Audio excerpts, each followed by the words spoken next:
তো দেখো আমরা কিন্তু রেস্টুরেন্টে খেতে চলে এসেছি। যা গরম, তার মধ্যেও মানে মনে আনন্দ মোটে ধরছে না।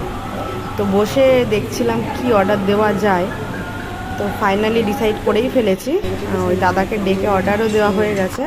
দেখো দাদা কিন্তু প্লেট দিয়ে চলে গেছে আর কি, মানে আমাদের খাবার এক্ষুনি চলে আসবে।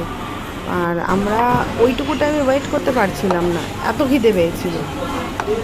তো দেখো খাবার আমাদের চলে এসেছে, এখন নিজেরাই সার্ভ করে খেয়ে নেব। বলেছিল দাদারা আমরা সার্ভ করে দিই, কিন্তু আমি বললাম না থাক, আমরা করে নেব। তো চলো বেশি বকবক না করে খেয়ে নিই। তো দেখো খাওয়া আমাদের প্রায় শেষের দিকেই। এবার আমাদের বাড়ি যাওয়ার সময় হয়ে এসেছে, আমরা স্টেশনেও পৌঁছে গেছি।